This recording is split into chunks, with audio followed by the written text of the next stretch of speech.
શું મિત્રો તમારું પણ એમજીવીસીએલ વિદ્યુત સહાયક ભરતીમાં નોકરી કરવાનું સપનું છે? તો આજે આપણે વિદ્યુત સહાયક ભરતીનો સિલેબસ અને તેના માટે 30 આઈએમપી પ્રશ્નો જોવાના છે. તો પહેલાં આપણે એનો સિલેબસ જોઈ લઈએ. તો એમાં તમારે જનરલ નોલેજના પ્રશ્નો આવશે, પછી ગુજરાતી ભાષા એટલે એમાં વ્યાકરણ, શબ્દભંડોળ વગેરેના પ્રશ્નો આવી શકે, એટલે કે વ્યાકરણના તમામ પ્રશ્નો. ત્યાર પછી મિત્રો અંગ્રેજીમાં તમામ ગ્રામરના પ્રશ્નો આવશે. ત્યાર પછી ગણિત અને વિજ્ઞાનમાં ગણિત, બીજગણિત અને વિજ્ઞાનમાં ભૌતિક વિજ્ઞાન, રસાયણ વિજ્ઞાન અને જીવ વિજ્ઞાનના પ્રશ્નો આવી શકે. ત્યાર પછી રિઝનિંગમાં તમામ પ્રશ્નો આવશે, સિરીઝ, સંકેતો, સમસ્યા તથા તમામ પ્રશ્નો. ત્યાર પછી કમ્પ્યુટરનો કોર્સ આવશે, તેમાં કમ્પ્યુટરના તમામ પ્રશ્નો આવી શકે. ચાલો હવે વિદ્યુત ભરતી માટેના આઈએમપી પ્રશ્નો જોઈએ. આપણો પહેલો પ્રશ્ન છે, કયા સાધનનો ઉપયોગ વિદ્યુત પ્રવાહ માપવા માટે થાય છે? તો એનો સાચો જવાબ છે એમીટર. ત્યાર પછી પ્રશ્ન 2 જોઈએ, ઓહમના નિયમનું સૂત્ર શું છે? તો એનો જવાબ છે V = L × R. ત્યાર પછી ત્રીજો પ્રશ્ન જોઈએ, ટ્રાન્સફોર્મર કયા સિદ્ધાંત પર કામ કરે છે? તો એનો જવાબ છે ફેરેડના ઇલેક્ટ્રોમેગ્નેટિક ઇન્ડક્શનના સિદ્ધાંત પર. ત્યાર પછી ચોથો પ્રશ્ન જોઈએ, પાવર ફેક્ટરનું મૂલ્ય કેટલું હોવું આદર્શ માનવામાં આવે છે? તો એનો જવાબ છે 1 એકમ. ત્યાર પછી પાંચમો પ્રશ્ન જોઈએ, ઘરમાં વપરાતા ઉપકરણો કયા જોડવામાં જોડાયેલા હોય છે? તો એનો જવાબ છે સમાંતર જોડાણ. ત્યાર પછી આગળ છઠ્ઠો પ્રશ્ન જોઈએ, મેગ્નેટિક ફ્લક્સનો એકમ શું છે? તો એનો સાચો જવાબ છે વેબર. ત્યાર પછી સાતમો પ્રશ્ન જોઈએ, ઇલેક્ટ્રિક પાવરનો એકમ શું છે? તો એનો જવાબ છે વોટ. ત્યાર પછી આઠમો પ્રશ્ન જોઈએ, બેટરીની ક્ષમતા કયા એકમમાં મપાય છે? તો એનો જવાબ છે એમ્પિયર કલાક. ત્યાર પછી નવમો પ્રશ્ન જોઈએ, ડીસી જનરેટરમાં કયો નિયમ લાગુ પડે છે? તો એનો જવાબ છે ફેરેડનો ઇન્ડક્શનનો નિયમ. ત્યાર પછી 10મો પ્રશ્ન જોઈએ, અર્થિંગનો મુખ્ય ઉદ્દેશ્ય શું છે? તો એનો જવાબ છે ઇલેક્ટ્રિક શોકથી બચવા અને સાધનોનું રક્ષણ કરવા. આ તમામ પ્રશ્નો મિત્રો ખૂબ જ આઈએમપી અને મહત્વપૂર્ણ પ્રશ્નો છે.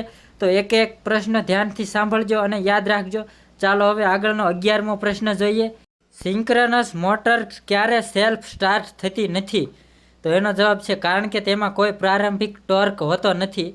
ત્યાર પછી 12મો પ્રશ્ન જોઈએ, સિમેન્ટના થાંભલાની જગ્યાએ કયા થાંભલાઓ વધારે ઉપયોગી છે? તો એનો સાચો જવાબ છે પીએસસી થાંભલા. ત્યાર પછી 13મો પ્રશ્ન જોઈએ, ફ્યુઝ વાયર કઈ ધાતુનો બનેલો હોય છે? તો એનો જવાબ છે લેડ અને ટીનની મિશ્ર ધાતુનો. ત્યાર પછી આપણે 14મો પ્રશ્ન જોઈએ, ટ્રાન્સફોર્મરનું રેટિંગ કઈ રીતે દર્શાવાય છે? તો એનો સાચો જવાબ છે KVA. ત્યાર પછી 15મો પ્રશ્ન જોઈએ, મોટરની સ્પીડ માપવા માટે કયા સાધનનો ઉપયોગ થાય છે? તો એનો સાચો જવાબ છે ટેકોમીટર. ત્યાર પછી આગળ આપણે પ્રશ્ન નંબર 16 જોઈએ, કઈ મોટરનો ઉપયોગ ક્રેન અને લિફ્ટમાં થાય છે? તો એનો સાચો જવાબ છે ડીસી સિરીઝ મોટર. ત્યાર પછી 17મો પ્રશ્ન જોઈએ, લાઇટની સ્પીડ કેટલી હોય છે? તો એનો જવાબ છે 3 × 10⁸ ms². ત્યાર પછી 18મો પ્રશ્ન જોઈએ, વોલ્ટેજ માપવા માટે કયું સાધન વપરાય છે? તો એનો સાચો જવાબ છે વોલ્ટ મીટર.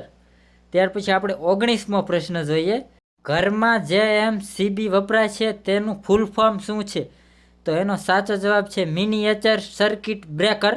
ત્યાર પછી પ્રશ્ન નંબર 20 જોઈએ, ઉર્જાનો SI એકમ શું છે? તો એનો સાચો જવાબ છે જૂલ. ત્યાર પછી આગળ 21મો પ્રશ્ન જોઈએ, ઇન્ડક્શન મોટરમાં સ્લીપનું મુખ્ય કેટલું હોય છે? તો એનો સાચો જવાબ છે 2% થી 5%. ત્યાર પછી 22મો પ્રશ્ન જોઈએ, અલ્ટરનેટર કયા પાવર ઉત્પન્ન કરે છે? તો એનો સાચો જવાબ છે AC પાવર. ત્યાર પછી આપણે 23મો પ્રશ્ન જોઈએ, 3 ફેઝ મોટરને રિવર્સ ફેરવવા માટે શું કરવું પડે? તો એનો જવાબ છે કોઈ પણ 2 ફેઝને અરસપરસ બદલવા પડે. ત્યાર પછી 24મો પ્રશ્ન જોઈએ, ડીસી મોટરનું સ્ટાર્ટિંગ ટોર્ક કેવું હોય છે? તો એનો સાચો જવાબ છે ખૂબ જ ઊંચું હોય છે. ત્યાર પછી 25મો પ્રશ્ન જોઈએ, LEDનું પૂરું નામ શું છે? તો એનો સાચો જવાબ છે લાઇટ એમિટિંગ ડાયોડ. પછી આપણે 26મો પ્રશ્ન જોઈએ, વાયરનું ઇન્સ્યુલેશન ચકાસવા માટે કયું સાધન વપરાય છે? તો એનો સાચો જવાબ છે મેગર. ત્યાર પછી આપણે 27મો પ્રશ્ન જોઈએ, પાવર પ્લાન્ટમાં ટર્બાઇનનો ઉપયોગ શા માટે થાય છે? તો એનો જવાબ છે વરાળ અથવા પાણીના પ્રવાહથી યાંત્રિક ઉર્જા પેદા કરવા માટે. ત્યાર પછી 28મો પ્રશ્ન જોઈએ, થ્રી ફેઝ સિસ્ટમમાં ફેઝ ડિસ્પ્લેસમેન્ટ કેટલું હોય છે? તો એનો જવાબ છે 120 ડિગ્રી. ત્યાર પછી 29મો પ્રશ્ન જોઈએ. કેપેસિટર શું સંગ્રહ કરે છે? તો એનો સાચો જવાબ છે ઇલેક્ટ્રિકલ ચાર્જ. ત્યાર પછી 30મો પ્રશ્ન જોઈએ. ઘરમાં વપરાતું સિંગલ ફેઝ સપ્લાયનું વોલ્ટેજ કેટલું હોય છે? તો એનો સાચો જવાબ છે 230 વોલ્ટ. તો મિત્રો, વિદ્યુત સહાયકના 30 આઈએમપી પ્રશ્નો અહીં પૂરા થાય છે. હવે મળીએ આગળના ભાગમાં.